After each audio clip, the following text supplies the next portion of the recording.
"Sir, this line's for first-class passengers." Zain Taleb tilted his head slightly, glancing at the glowing boarding pass on his phone. "That's what this is." The flight attendant, mid-40s, blonde, a crisp navy uniform hugging her rigid posture, tightened her lips and took the phone from his hand like it was suspicious evidence, not a boarding pass. Her name tag read Becky. She stared at it, then stared at him, then back at the pass again. There was a flicker, something cold behind her eyes. Recognition, doubt, disbelief.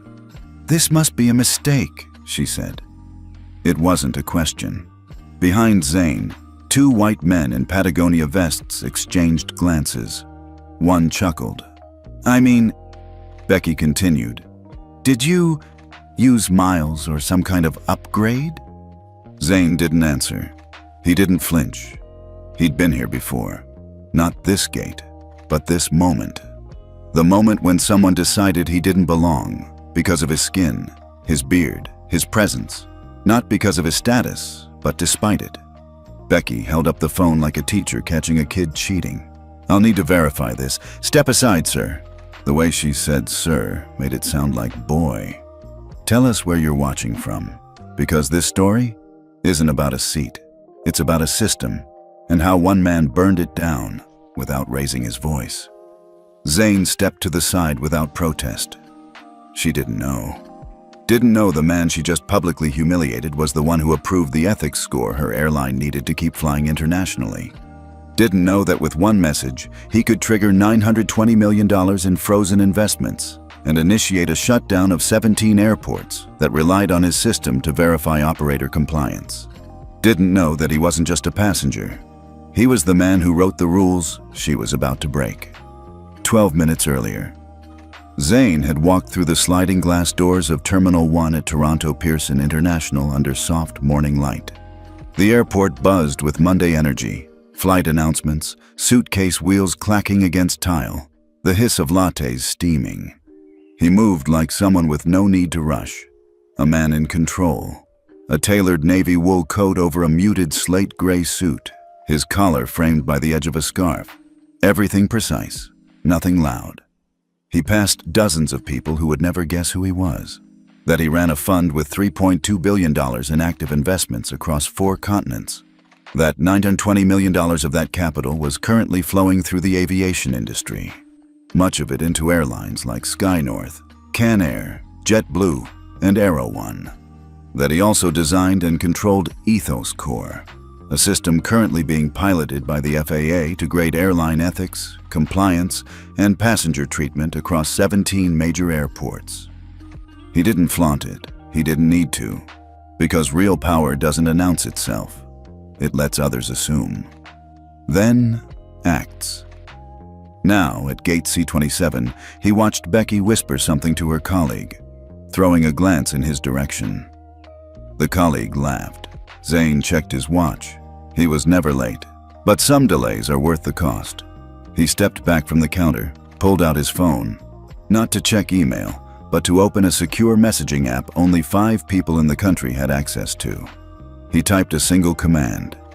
Trigger ETH RF 920 targets, SkyNorth, JetBlue, Can Air, Aero One reason, first-class passenger denial, behavioral profiling visibility, FAA, IAC, partner network, timestamp, now. He pressed send and smiled. "Mr. Taleb?" Becky called out with artificial politeness, holding out a printed boarding pass. "We've reassigned you. Economy, row 29C. There's more availability there." Zain walked back to the counter, took the slip, looked her directly in the eye. "Thank you," he said, with a calm that unsettled her far more than anger would have. She blinked, caught off guard, maybe even a little nervous. He turned and walked away. Behind him, a middle-aged woman whispered to her husband, "That was disgusting." Another man nearby caught it all on his phone. The moment was already spreading. But Zain didn't need the video to go viral. He had systems. Row 29C, economy, middle seat. Zane settled in between a teenager in a hoodie watching TikToks and a heavy-set man already asleep and snoring. He unbuttoned his jacket, slipped a wireless earbud into one ear, and pulled up a dashboard on his phone. Ethos Core was already responding. Red alerts. Sky North's behavioral compliance score was dropping. So was Can Air's. The ethics trigger he activated would flag their internal oversight boards, FAA regulators, and, critically, their capital access profiles with Ventara Equity's investment partners. He wasn't just pulling his own fund's money. He was blocking them from accessing any of the $2.7 billion in allied capital pooled across 11 global investors who deferred to his ethical scoring system before approving funding. Zane took a slow breath. He wasn't angry. He was exact. What Becky didn't know, and what the airline would soon learn, is that Ethos Core's latest protocol update had teeth. Based on his new compliance clause, any airline scoring below 72 could face temporary suspension of their airport slot privileges at the 17 largest international terminals in North America.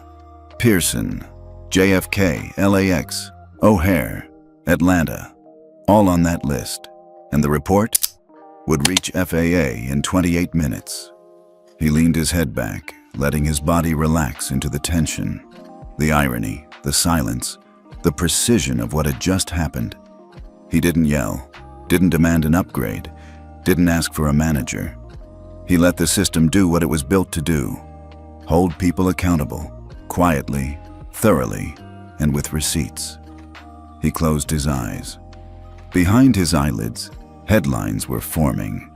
But he wouldn't be the one writing them. The system would. And by the time this plane landed, the people who thought he didn't belong in first class would be praying he didn't make them economy too.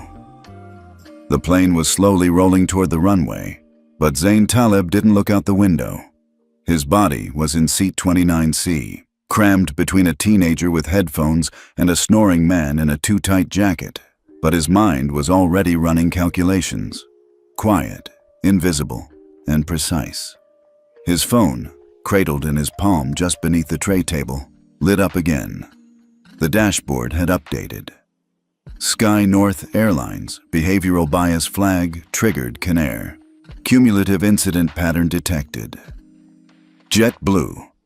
At-risk behavior. Pending confirmation. Aero 1. No violation logged. He exhaled slowly. No surprise. Sky North had been slipping for months. Flight crews failing random inspections, gate agents writing vague justifications for downgrades, and now this, denying a valid first-class seat because someone didn't look like they belonged. The airline didn't know that the man they just humiliated wasn't just any executive.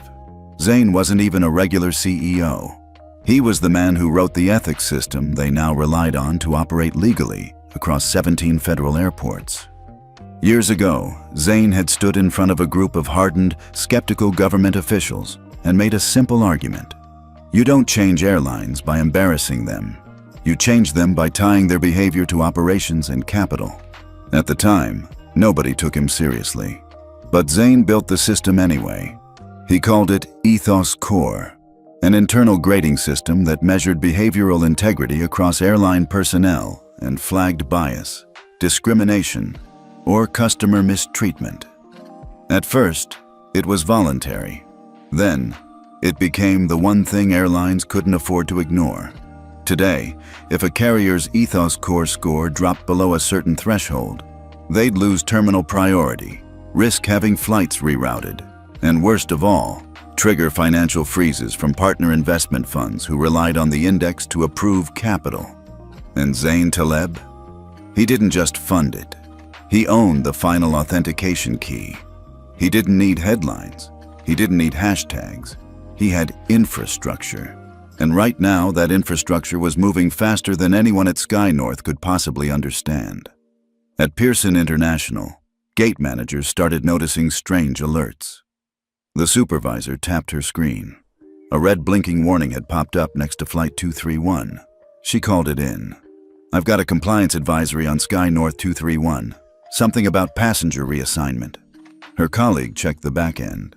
Yeah, it's real. Looks like a first-class ticket was downgraded due to appearance? That's not an official reason. It's what's logged. Now it's escalating. Minutes later, regional operations flagged it, then legal, then compliance. And 28 minutes after Becky handed Zane his economy seat, a notification quietly arrived at the office of FAA Ethics Oversight in Washington, D.C. The name on the report? Zane Taleb, Tier 1, Authorization. The Director of Compliance stood up from her desk and read the log aloud. Passenger reassigned. Verified ticket. No valid protocol trigger. Profiling suspected.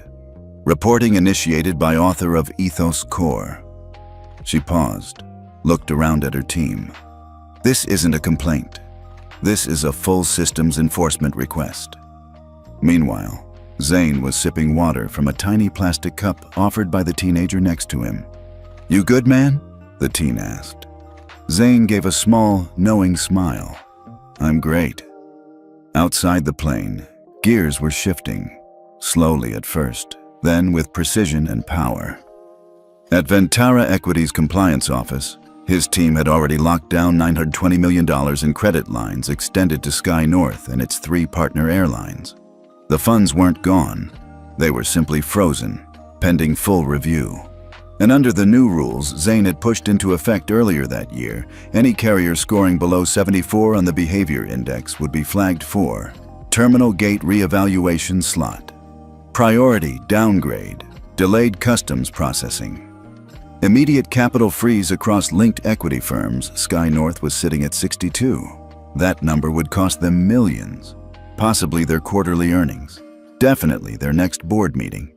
And it was still falling. What made Ethos Core terrifying to airline executives wasn't just the score. It was who controlled it. Zane didn't report to any airline board. He didn't answer to internal HR. He operated independently, with federal oversight and cross-industry compliance authority.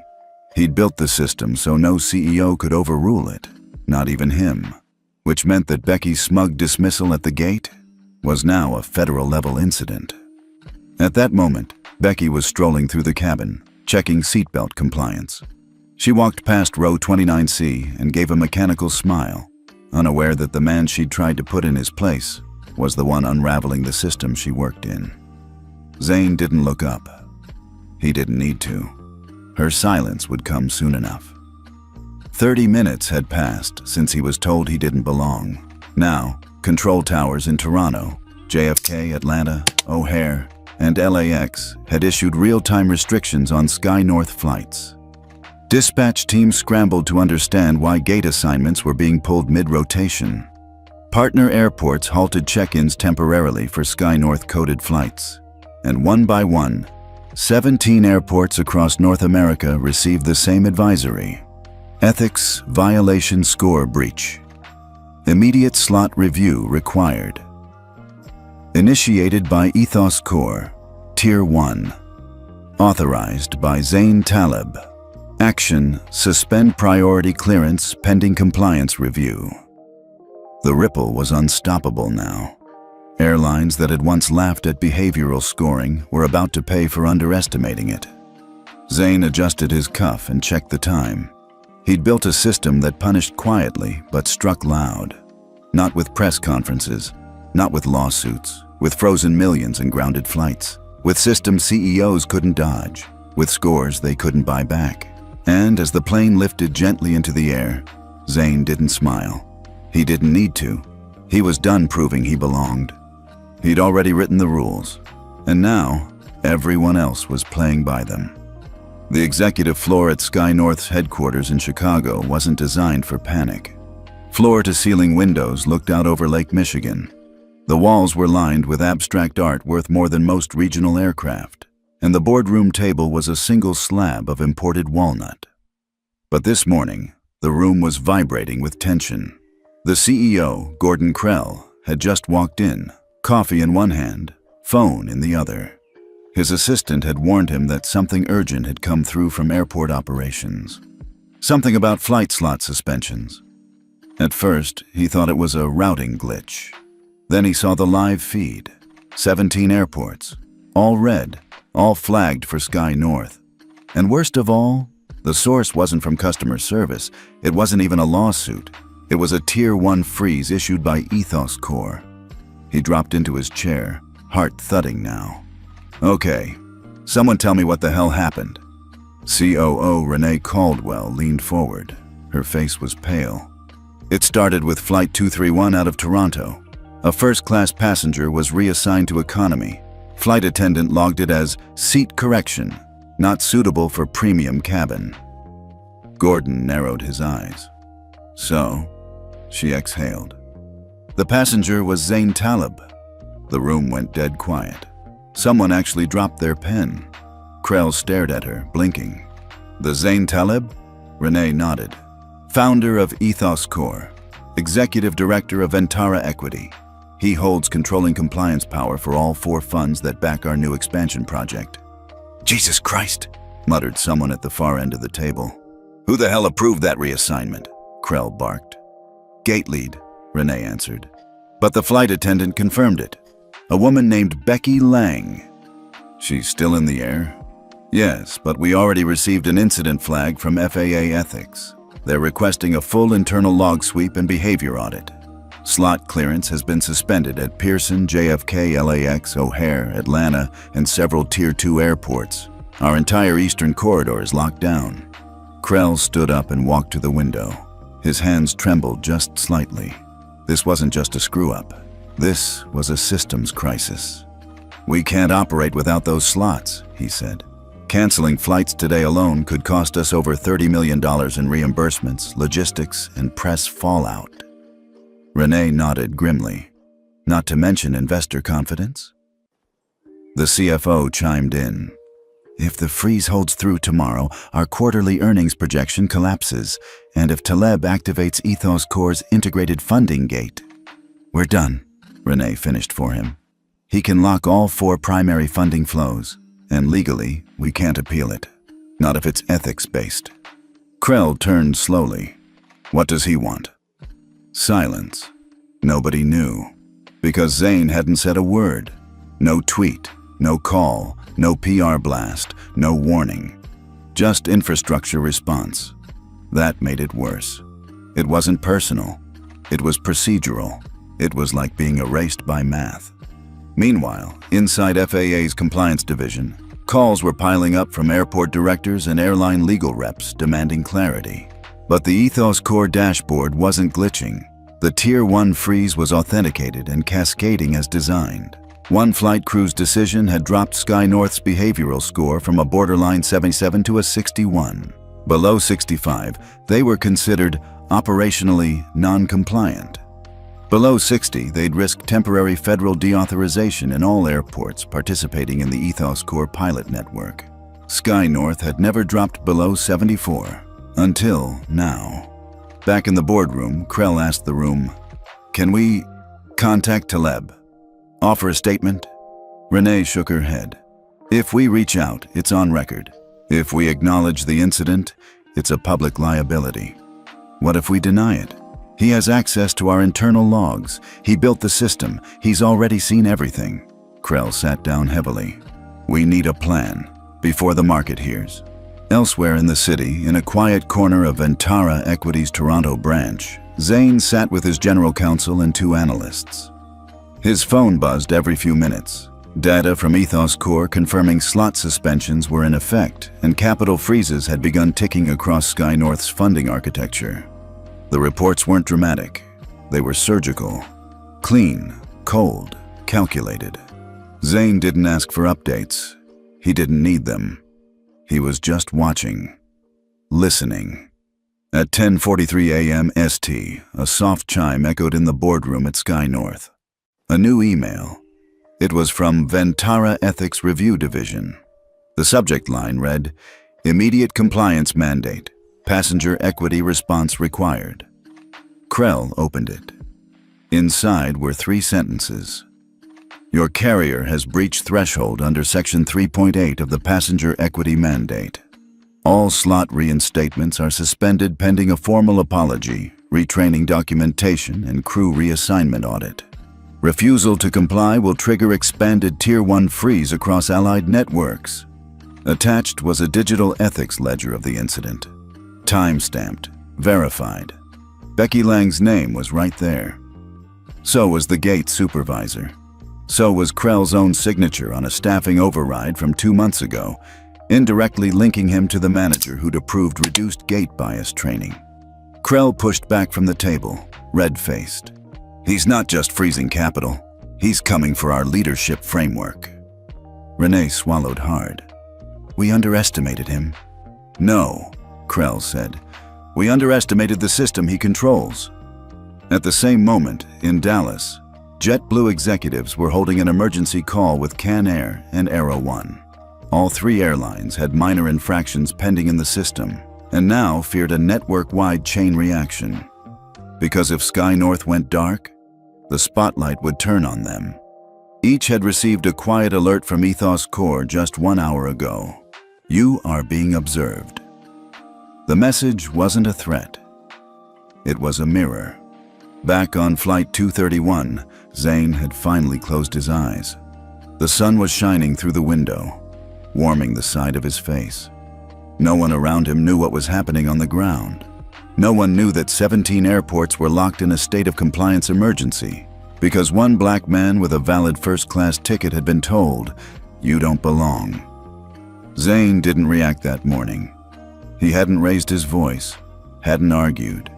He'd simply smiled, stepped aside, sat in 29C and flipped the switch.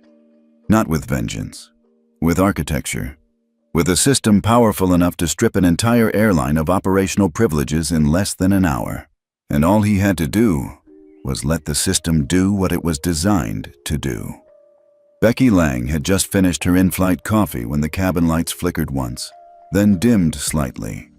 It wasn't anything out of the ordinary, just turbulence ahead, or maybe someone fiddling with the control panel. She barely looked up. Still riding the high of what she called her seat correction victory, she thought about telling the story later to her colleagues in the crew lounge. The guy seriously thought he belonged in first, she'd smirk. Points or not, that section has standards. The other attendants had laughed along when she said it earlier. None of them corrected her. None of them even glanced at the manifest. And certainly none of them cared that the black man she downgraded had been calm, polite, and had offered no resistance. He just sat there. That was what annoyed her the most. He didn't argue. He didn't beg. He didn't get mad. He just nodded, moved to 29C, and smiled. Becky scoffed to herself. Smug. She tapped her phone against the cabin terminal to log her report, not knowing that her device had already been flagged by FAA oversight for behavioral audit. Her name, her timestamp, her exact remarks, all were logged and verified the moment she submitted her status. She didn't notice the ripple effect that had already begun to spread below. At Pearson Airport, the lead gate manager, Kara Dunn, was summoned into an emergency compliance meeting just as she was finishing her lunch. The screen in the security room lit up with a red notice. Ventara Ethics Directive, Urgent Review, Sky North Flight 231. Kara blinked. 231? That already took off. The compliance officer, a woman named Juliet, nodded. Exactly. And now we have a post-departure incident that triggered a Tier 1 internal alert. You were the approving supervisor for gate reassignment. Kara frowned. It was just a seat fix. The manifest flagged a mismatch. Juliet turned the screen. Passenger, Zane Taleb. Status, Ethos Core Architect and Director, Ventara Equity Fund. Kara's blood ran cold. You need to come with me, Juliet said. In New York, Atlanta, and Denver, similar conversations were unfolding. Airport directors were receiving blackout pings. Ground staff were being pulled into audit rooms. And for the first time, the Ethos Core dashboard flashed something no one had ever seen. Multi-node trust collapse detected, initiating synchronized ethics hold across partner airports. The screen filled with red and orange lines connecting airports and institutions like a map of a power grid under stress. Back on Flight 231, Becky strolled the aisle with the usual confidence of someone who thought they were untouchable. "You okay, sir?" she asked a white gentleman in seat 3B, ignoring the woman beside him who looked vaguely Southeast Asian. She didn't notice the quiet glances. She didn't register the tension. She didn't see Zane a few rows back, now opening his laptop with a calm face and typing something into a private terminal. What she did notice was that the senior flight attendant, Roberta, had gone quiet. Normally loud, always cracking jokes, Roberta now stood by the galley with her phone in hand, lips pressed tight. Becky walked over. "You good?" Roberta didn't answer. She just turned the phone around. A text from their corporate base had come through. "Urgent. Compliance flag on Flight 231. Crew members subject to interim hold upon landing." Becky stared. "Is this a drill?" Roberta slowly shook her head. Then the cabin intercom crackled. The captain's voice came on, a bit flatter than usual. "Ladies and gentlemen, we've been instructed to taxi to a remote gate upon arrival. Please remain seated. There will be a brief delay during deboarding. Thank you for your cooperation." 30 minutes later, after they landed, Becky noticed two uniformed individuals waiting near the jet bridge, one from TSA and one in a dark suit with a Ventara ethics badge. A third was from FAA. Her stomach dropped. Passengers deplaned slowly. Becky tried to keep smiling. When it was her turn to exit, the badge officer raised a hand. "Ms. Lang, please remain on board. We need a word." The smile on her face froze. "Is there a problem?" The officer nodded. "Yes, a procedural one. You'll be temporarily relieved of duty while we review." Behind her, one of the younger flight attendants gasped. Becky whipped her head around. "Wait, what? I followed protocol." "You followed bias, ma'am," the Ventara officer said flatly. And the system noticed. At that same moment, news headlines started flooding industry wires. Breaking: Sky North faces Tier 1, freeze after first-class discrimination, Incident 17. Airports suspend slot cooperation pending ethics review. Ventara confirms freeze across 920 miles investment web. Back at Sky North HQ, CEO Gordon Krell buried his face in his hands. "What do we do now?" his VP whispered. Krell looked up, face pale. "We prepare a public apology. We audit every damn flight crew, and we pray he doesn't pull the rest of our funding." "What if he wants revenge?" "He doesn't," Krell said. "That's what makes this worse. He wants accountability, and we weren't built for that." Outside the building, reporters were already gathering. Inside, the system was still watching. By the time the last passenger stepped off Flight 231, Zane Taleb was already inside the private arrivals hall, flanked by two advisors from Ventara's Ethics Oversight Division. He wasn't speaking. He didn't need to. The cascade he triggered was now unfolding across 2 continents, and the system he built was doing exactly what it was designed to do: watch, record, and hold accountable. At exactly 3:04 p.m. Eastern, the Ethos Core Integrity Engine sent out a synchronized audit flag to all terminals connected to the Ventara Equity Fund's aviation portfolio. That included 63 airports, 4 major airline groups, and 11 secondary partners who didn't even know they were being monitored. Each flag came with a simple directive: freeze all points of cooperation with Sky North Airlines until the ethics violation on Flight 231 is resolved to the satisfaction of Ethos Core's disciplinary council. No one had ever seen that directive before, not even Zane's own staff. That's because no one had ever been arrogant enough or careless enough to trigger the deep layer of Ethos Core's passive surveillance network. Within minutes, the effects rippled outward. In Frankfurt, a Sky North aircraft scheduled for transatlantic departure was told to return to gate. Reason: failure to meet ethics compliance verification. In Dubai, a scheduled cargo offload by Sky North was reassigned to Emirates partners, citing temporary ethics clearance delay. In LAX, Sky North's flagship lounge was quietly locked. Every access badge stopped working.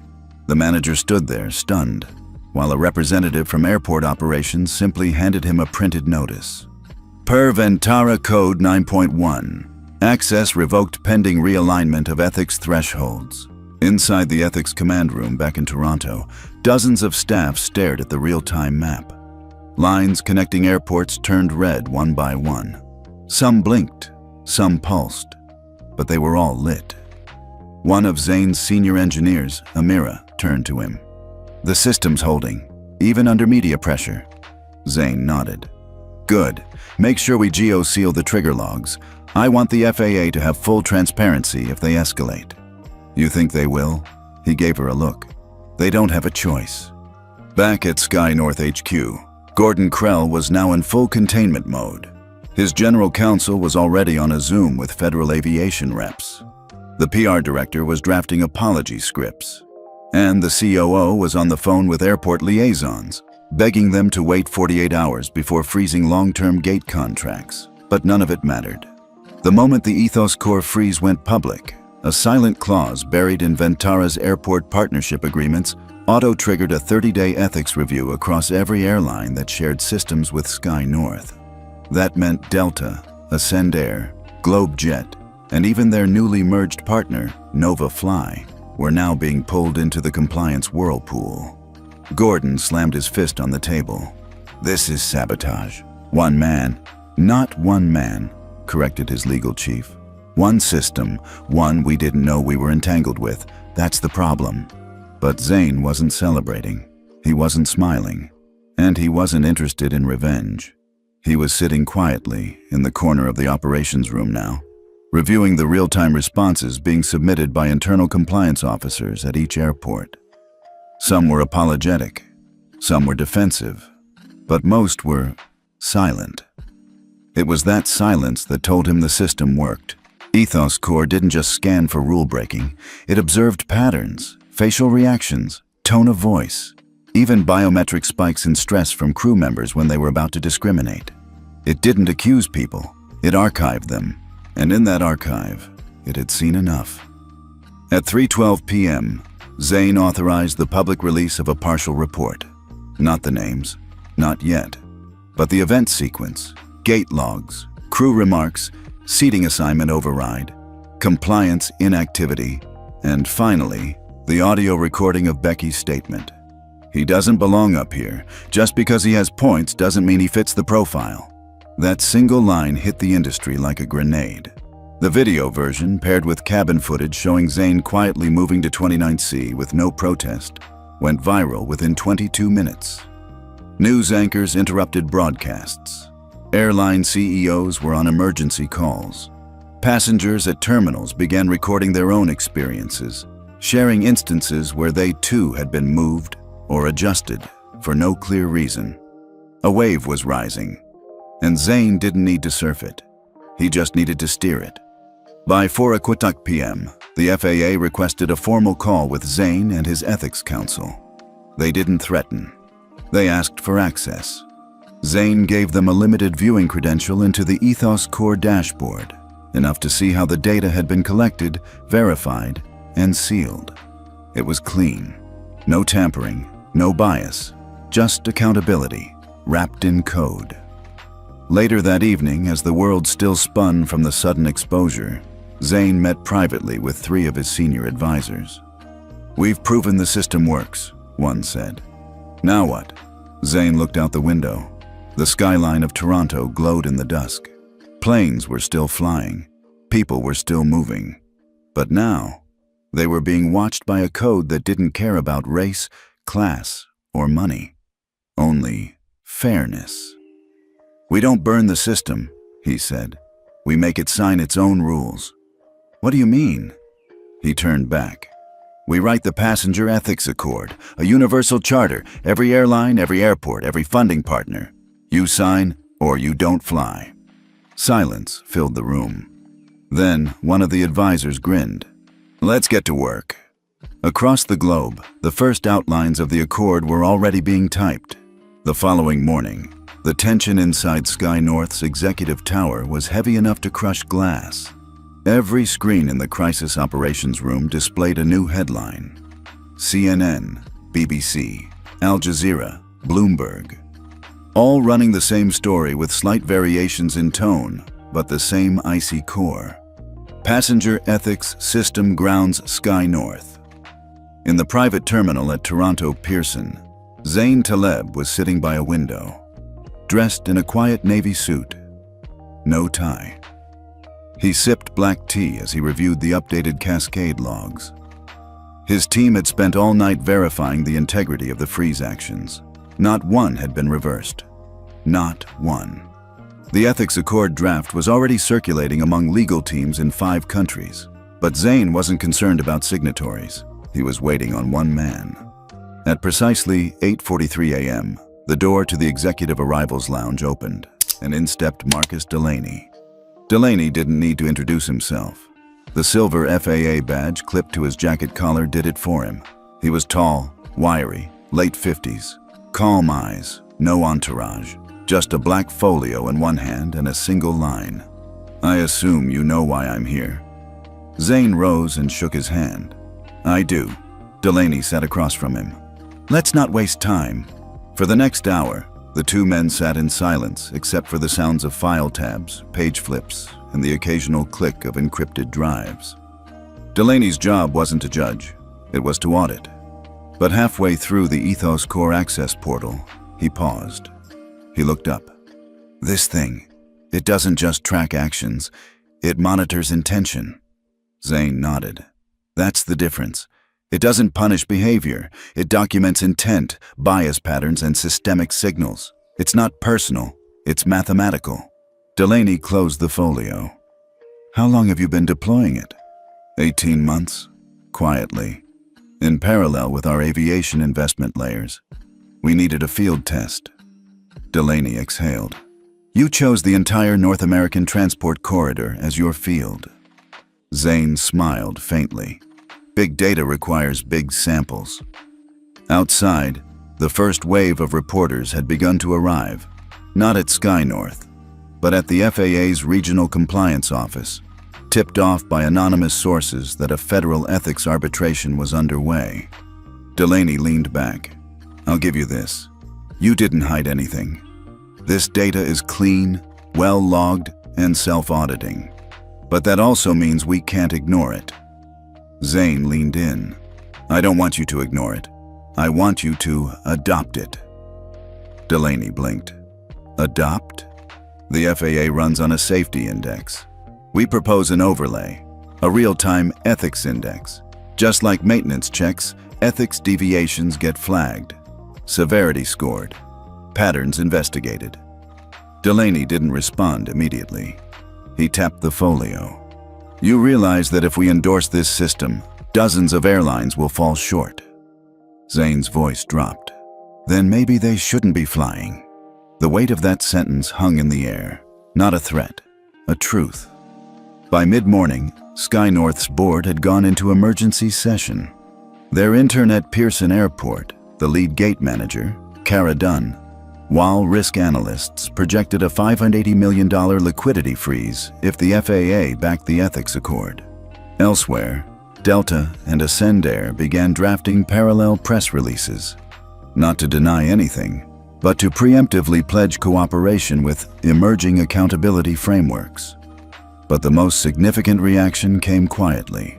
At 12:02 p.m., a private communication was sent from the FAA to the Department of Transportation's Ethics Subdivision, requesting a temporary task force be formed to explore the feasibility of integrating the Ethos Core framework at the federal level. Inside Zain's camp, the message was received with quiet satisfaction. They didn't need approval. They just needed motion. By 2:00 p.m., Delaney stood. "I'll file a preliminary findings brief. No decisions today. But Zain, this changes everything.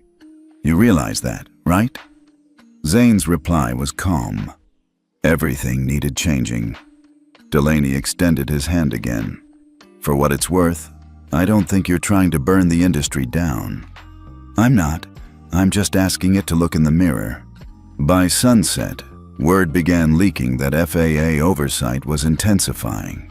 Nothing official, just whispers.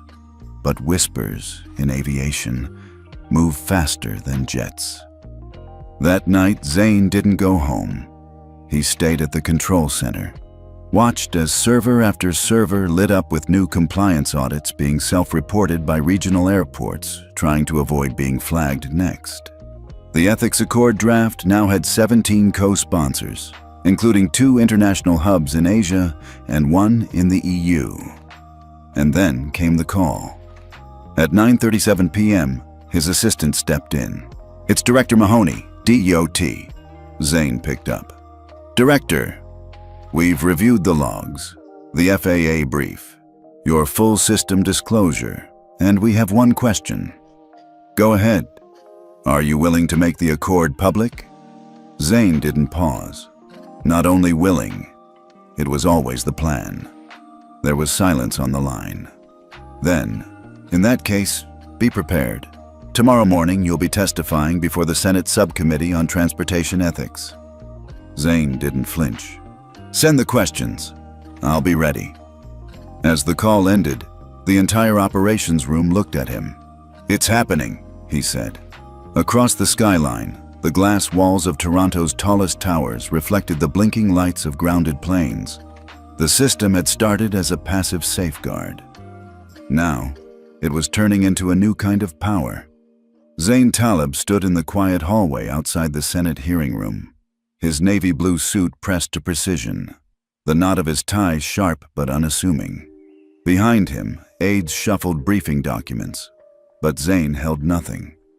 He didn't need paper. He had lived the data. He was the data. Inside the chamber, a buzz of pre-session chatter hummed from lobbyists, policy reporters, and congressional staffers. The room wasn't just full. It was overbooked.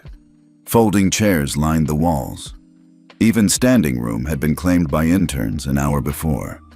C-SPAN's cameras were live. The title beneath the feed read, "Emergency Hearing, Senate Subcommittee on Transportation Ethics, Special Session on Ethos Core."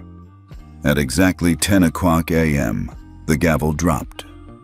Senator Maureen Willoughby, chair of the subcommittee, leaned into her microphone.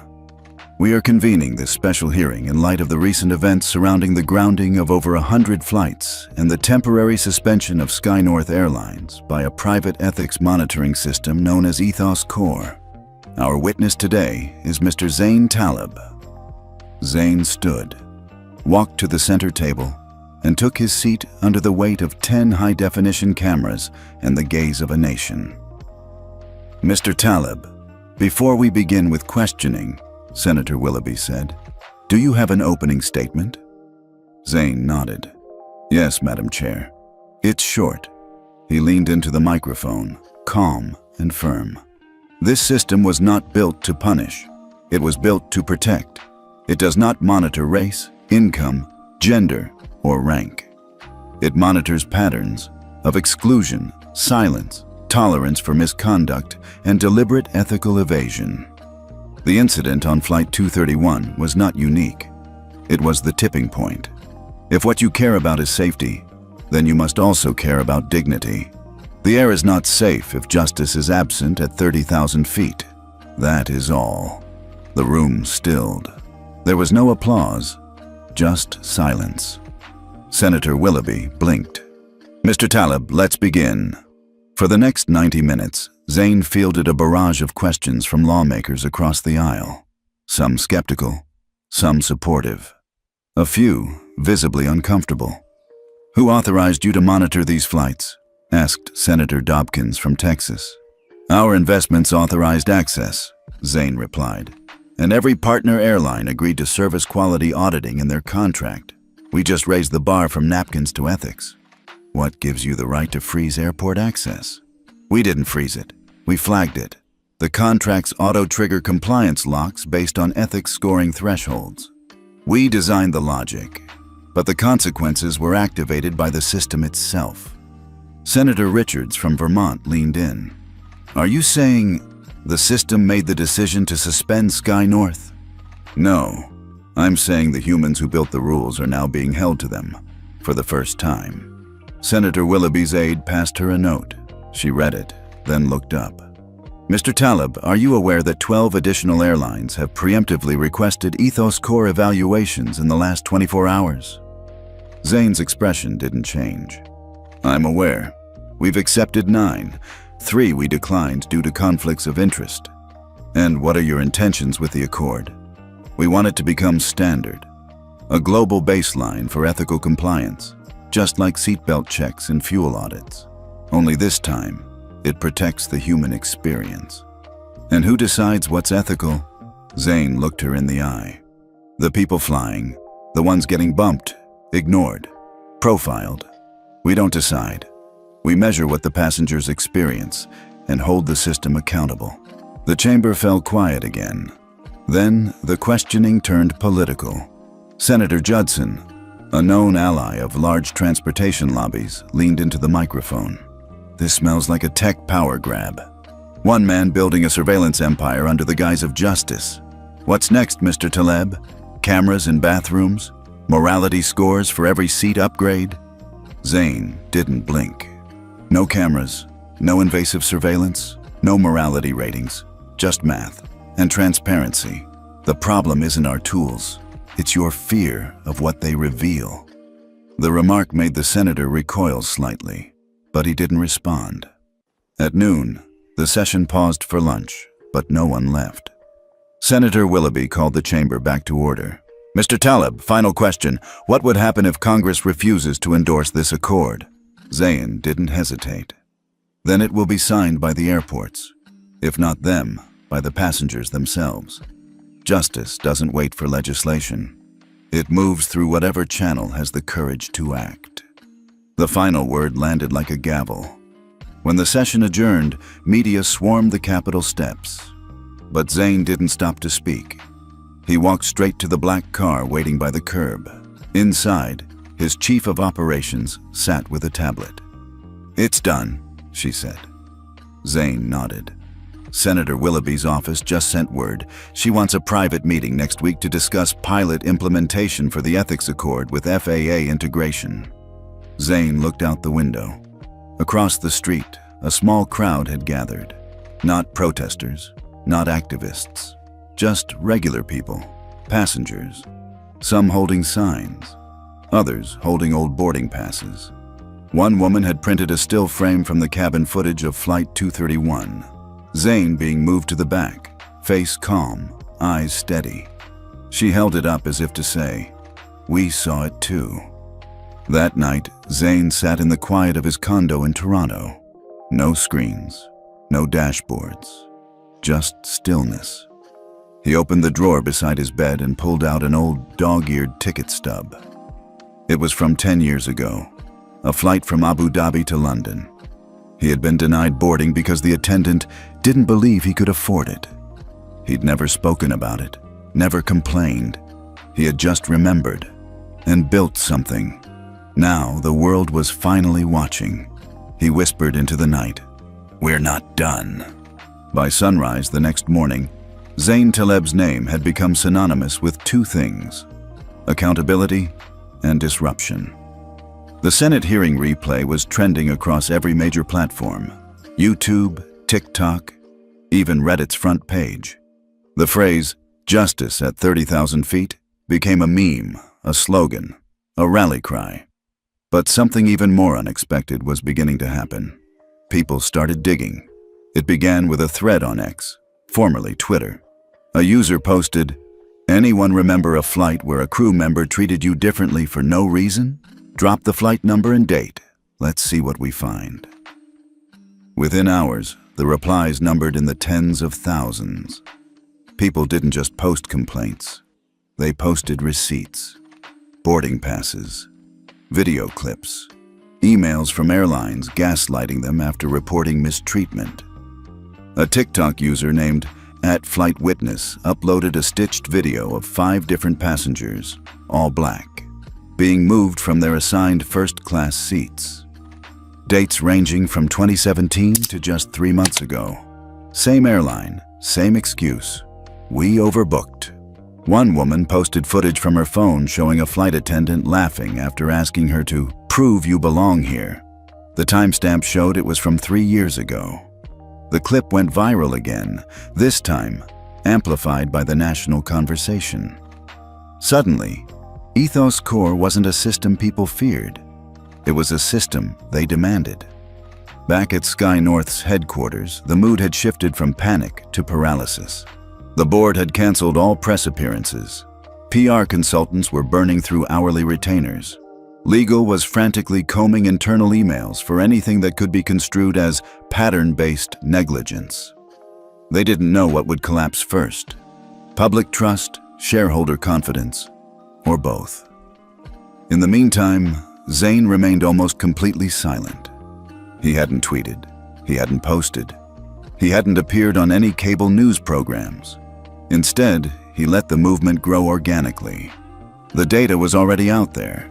The story was being told, not by him, but by the people.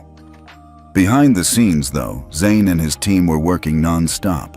They were preparing a second wave, a public dashboard. The idea was simple: a live, interactive map where anyone could view a flight's current Ethos Core score, crew behavior, past passenger complaints, real-time anomaly flags. The code was already in beta. When ready, it would expose everything. The team called it Passenger Justice Index. Zane insisted it remain open source. No paywall, no login, just truth. But before they could launch it, something unexpected happened. A whistleblower came forward. A former flight attendant from Sky North, named Claire Danvers, released an anonymous video to a journalist collective. Her voice disguised, her face blurred. She claimed that for years, crew were coached informally on how to handle non-standard first-class passengers. The phrase non-standard, she explained, was code for anyone black, brown, or otherwise perceived as not fitting the premium image. They told us not to deny them directly, Claire said. Just apply pressure, say their seat had been changed, blame mechanical error, or offer a better seat in business to de-escalate. The goal wasn't to remove them violently, it was to make them remove themselves. The video hit like a meteor. Newsrooms picked it up within minutes. Sky North's legal team issued a statement saying the airline had never endorsed any discriminatory practice. But by then, the damage was done. Passengers across North America started canceling flights en masse. Hashtags like #boycott Sky North and #justice boarding surged. At Toronto Pearson, protesters stood peacefully near terminals holding signs that read, "Ethics fly first, we're watching," and "Not just a seat, it's a statement." Meanwhile, Sky North's stock plummeted by 24% in a single afternoon. But the most critical blow wasn't financial, it was operational. Several major airports, Chicago O'Hare, JFK, LAX, announced they were placing Sky North under provisional review. This meant that for the first time, a commercial airline was being evaluated not just for safety or timeliness, but for ethics. And then, the final domino fell. The FAA released a statement at 4:37 p.m., signed by Director Marcus Delaney himself.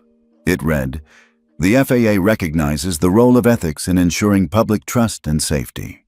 As of today, all airlines operating within the United States are requested to submit documentation of their internal passenger treatment protocols. We are opening a 90-day review window, during which ethical compliance will be treated with the same seriousness as mechanical violations." The air industry was officially on notice. That night, Zane finally broke his silence with a single post. "We asked for dignity. You gave us your stories. We built the mirror. Now it's the system's turn to look." The post was shared over 3 million times in less than 12 hours. But even with the global attention, Zane stayed focused. In a private call with his team, he mapped out the next step. "We launched the Passenger Justice Index, 48 hours, no matter what. Even if Sky North sues?" one engineer asked. "They will," Zane replied, "and they'll lose." True to his word, the index went live 2 days later. It was simple, almost elegant. A color-coded map showed real-time ethical performance by flight number and route. Passengers could click on any airline and see a timeline of past incidents, live flags, and anonymous crew reviews submitted by staff themselves. It didn't take long for the first dominoes to wobble. Two other airlines, Ascendair and Aero Blue, had flights flagged red within the first 4 hours. One due to a racial profiling incident mid-boarding, the other due to a disabled passenger being refused access to the restroom. Both incidents were uploaded by the crew themselves. The system had become more than a watchdog. It had become a confession booth, and the public wasn't just watching, they were acting. Travel forums blew up. Passengers started using the index to choose flights. Entire travel agencies pivoted their advertising to include Ethos Core verified routes. Airlines that previously ignored Zane's overtures now called his team to request onboarding. But for Zane, none of it was about fame or power. It was about a promise, one he made a long time ago when he was told he didn't look like he belonged in first class. Now, he wasn't fighting for a seat. He was fighting so no one else had to. That night, as he stood at the window of his office overlooking downtown Toronto, Zane thought of all the people he'd never meet. Passengers in remote airports, young travelers seeing injustice for the first time, crew members afraid to speak but watching closely. And he knew. The movement had left the runway. It was airborne now, and it wasn't coming down. 3 days after the Passenger Justice Index went live, something unprecedented happened. 4 major airline CEOs requested a joint meeting with Zane Taleb. It wasn't public. Not yet. But word leaked within hours. By the time Zane's flight touched down in D.C., reporters had already assembled at the private hangar. He didn't stop for questions. He didn't need to. The system had already spoken.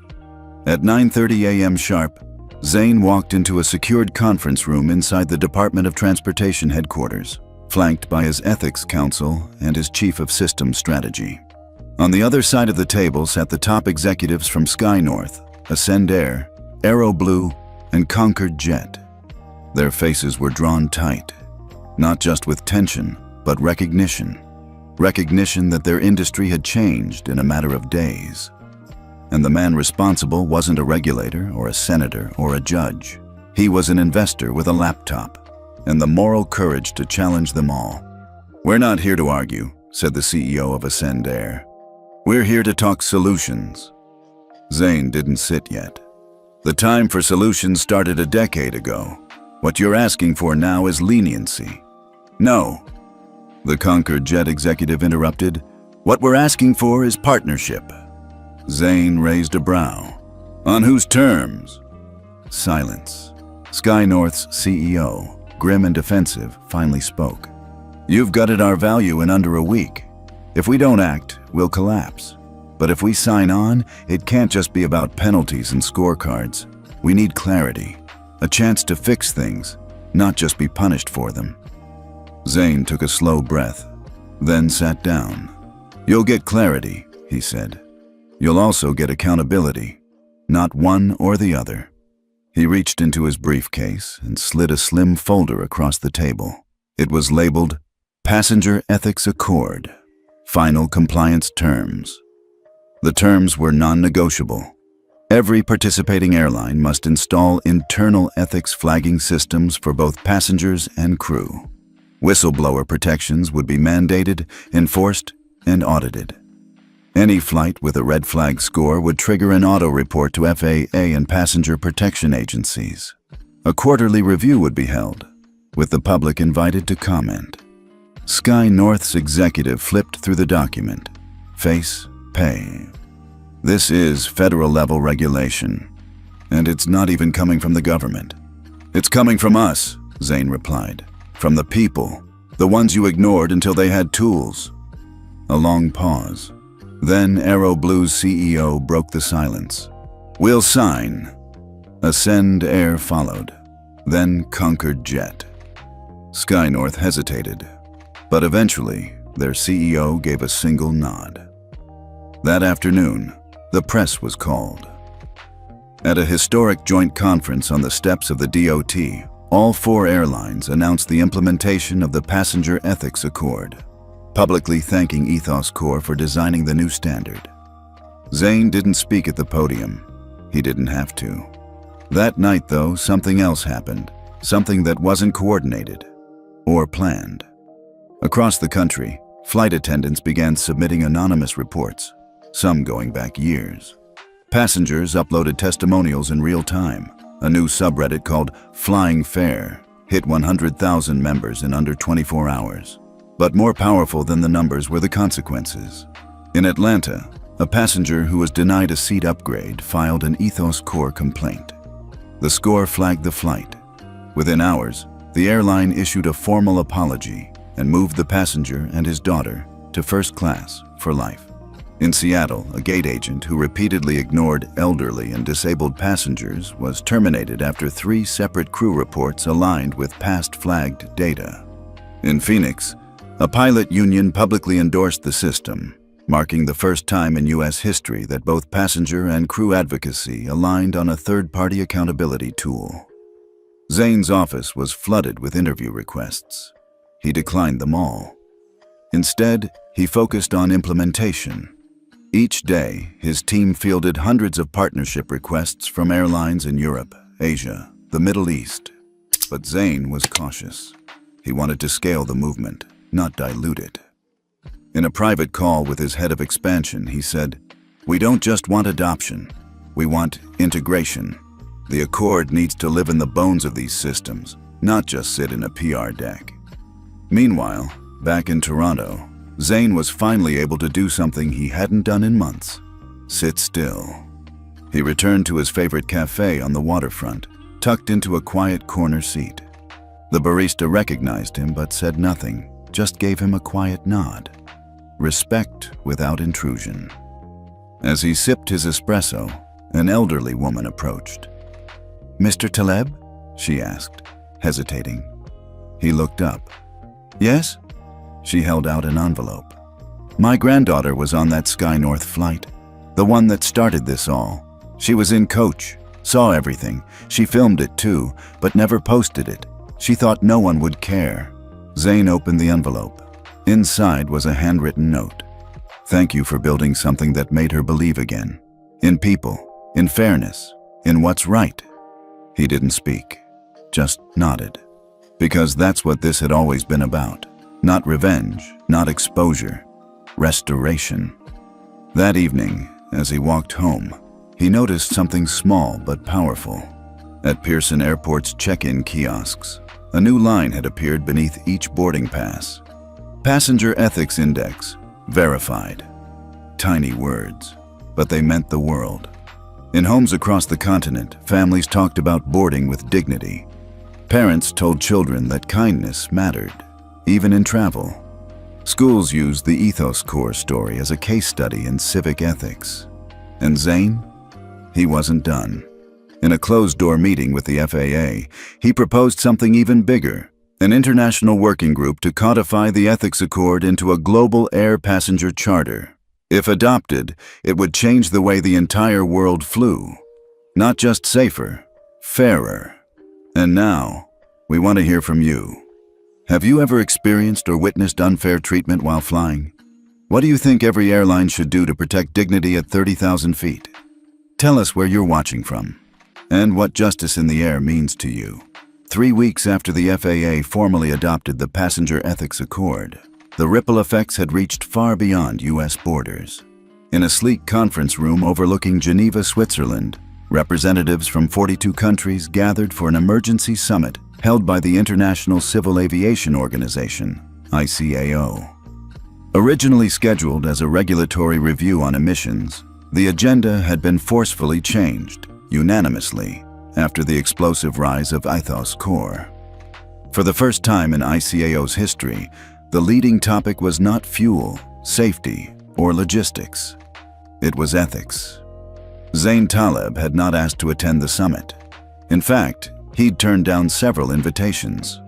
But after pressure from multiple delegations and a personal request from ICAO's Secretary General, he agreed to appear for a single session. His condition? No applause, no formal introduction, and no branding. He wanted the ideas to speak louder than the man. The chamber was tense when he walked in. Some airlines saw him as a hero, others saw him as a threat. But all of them understood.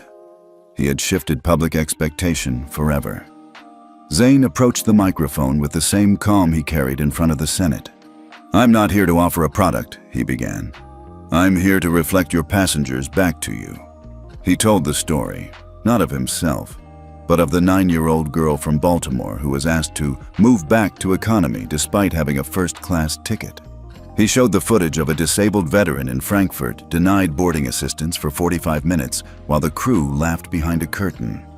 And finally, he read the names of 17 whistleblowers, anonymous but not invisible, who had sent data to Ethos Core from 5 continents. "I'm not asking you to be perfect," Zain said, "but I am asking you to stop pretending that dignity is negotiable." The room was silent. Then the delegate from Canada stood.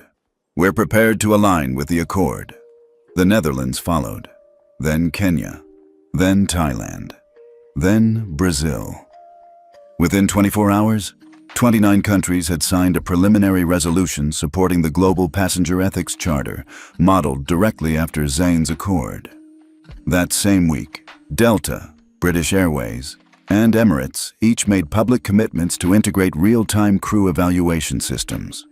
Singapore Airlines launched a partnership with Ethos Core to test embedded passenger feedback tools. But the most shocking shift came from inside the US. For decades, the FAA and DAMAD had operated as regulatory partners, but independently. Now, under public pressure and mounting international reform, the White House issued a directive. All US airlines would be required to publish passenger ethics data quarterly. Zain didn't celebrate. He got to work. Back in Toronto, his team was now over 120 people. Engineers, policy analysts, former flight crew, even therapists who helped design trauma-informed complaint systems. They were scaling Ethos Core into Phase 2. This new system would not just analyze behavior, it would predict risk. Using anonymous historical patterns, language cues, and AI-integrated behavior modeling, Ethos Core could alert crew if a fellow team member had multiple proximity-based flags, like standing too close to children, making racially charged comments, or delaying elderly boarding. Privacy protections were built in, but the point wasn't punishment. It was prevention. As Zain explained in an internal town hall, you don't stop bad systems with more fear. You stop them with better design. Meanwhile, schools of law and ethics began teaching the Ethos Core case. Harvard Kennedy School used it in their Public Policy and Technology module. Stanford invited Zain to speak virtually to a class called Justice by Design. Media outlets stopped calling him a tech founder. They started calling him an architect of accountability. Still, pushback remained. In Europe, a few airline consortiums criticized the system as culturally biased. Zain responded not with anger, but data, showing that the AI didn't assign value to identity but to patterns of harm. In China, regulators requested a modified version of the accord. Zain declined. "We don't negotiate on baseline dignity," he told them in a memo. "This isn't cultural, this is human." 1 week later, the EU announced that no airline, regardless of origin, would be granted gate priority unless their passenger treatment scores exceeded a minimum ethics threshold. For the first time in history, flight rights were being tied to behavior, not branding. Zain received a message from a retired pilot. The man wrote, "I spent 42 years in the cockpit. I have seen how badly passengers can be treated, and how invisible the abuse is. You gave us a mirror, don't let them turn it away." Zain replied, "I won't, but we'll need more than mirrors. We'll need light." To accelerate change, Zain launched the Flight Justice Fund, a $60 million grant pool for grassroots advocates, whistleblowers, and flight staff who wanted to create change inside their companies. His message was simple. Change doesn't just come from above, it comes from below, beside, and within. By the end of the quarter, the system was no longer just a North American shift. It had become a global industry pivot. And behind it all stood a man who never raised his voice, who never launched a protest, who never once retaliated with cruelty. Zain Taleb simply told the truth, again and again, until the sky itself listened. The final hearing wasn't televised. There were no protesters, no media mobs. Just a long, sterile government room inside the Senate office building where history was about to be rewritten. Not in fire or fury, but in fine print and federal ink. Zain Taleb sat quietly at the witness table, flanked by 2 members of the FAA's policy division. Across from him were 14 senators, some weary, some skeptical, all waiting. He wasn't there to argue. He was there to present the numbers. Since the activation of the Passenger Ethics Accord, Zain began, over 840,000 incidents have been logged into the Ethos core system. Of those, 63,000 were flagged as requiring investigation. Nearly 12,000 resulted in documented corrective action, and for the first time in aviation history, the vast majority were addressed within 72 hours, not months, not years, hours. The room stayed quiet.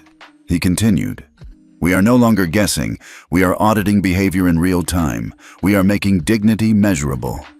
A Republican senator leaned forward. "Mr. Taleb, with respect, this sounds like corporate surveillance with extra steps." Zain answered without hesitation. "It's not surveillance if it protects the vulnerable. It's stewardship, and it's overdue." Next to him, a representative from the FAA nodded. "Senator, we've reviewed the data. This isn't about punishing mistakes. It's about identifying patterns. If we had this tool 5 years ago, we would have prevented several multi-million-dollar lawsuits and reputational collapses." A Democratic senator asked, "And how do we ensure the data isn't abused?" Zain answered with calm precision. "Every report is anonymous unless voluntarily unmasked. No facial tracking, no voice recording, no financial tagging. It's about incidents, not identities. If an airline wants access to full profiles, they must go through an ethics board with passenger representatives, not just lawyers." That last part changed the tone of the room. One of the senior senators leaned back and said, "You're telling us you've built something faster than our own oversight system?" Zain met his gaze. "Yes, sir, because passengers didn't have the luxury of waiting." What followed next was not applause, but something rarer, agreement. 2 weeks later, the Senate passed the Passenger Fairness Integration Act, a bipartisan bill requiring all U.S. commercial airlines to integrate with a recognized third-party ethics evaluation system, FAA certifications to be tied to minimum ethics score thresholds, a mandatory passenger feedback channel on every U.S. flight longer than 90 minutes, an annual public report from each airline disclosing how many complaints were resolved, ignored, or escalated. But the real shock came when international regulators adopted the same criteria, with one condition: only platforms approved by a central authority could certify compliance. The FAA, ICAO, and the European Air Safety Agency chose one system, Ethos Core. Zain didn't celebrate publicly. Instead, he went home to Toronto and spent the evening with his sister and mother. They ordered takeout, no champagne, just biryani and mint tea. After dinner, his mother asked him quietly, "Do you feel lighter now?" Zain paused. "Yes," he said, "but not because it's over, because people finally started listening." That same night, without fanfare, a small update rolled out across the Ethos Core platform. It read, "Compliance verified, Passenger Fairness Index active." Every verified airline displayed the badge on its website, boarding passes, and in-flight screen. And something changed. Passengers started choosing airlines not just based on price or comfort, but ethics. In 1 week, a regional airline in Nevada saw bookings increase 400% after publicizing their zero-tolerance score on discrimination. Meanwhile, a luxury carrier in Europe lost 4 corporate contracts after failing 3 quarterly audits. Investors took note. so did other industries. By the end of Q2, ride-share apps, hotel chains, and even cruise lines requested demos of the system. And Zane? He gave them away. No patents, he told his team. No licensing fees for human decency. Instead, he launched a global ethics standard alliance, inviting regulators, passengers, crew unions, and educators to co-create a set of evolving standards, not from a boardroom, but from lived experience. Within months, the alliance had 87 members from 19 countries. Colleges taught it, tech companies funded it, and passengers, millions of them, finally felt something that had long been missing in travel: safety through respect. In a quiet airport lounge 6 months later, Zane overheard a little girl ask her mom, "What's that sticker on the screen?" Her mom smiled.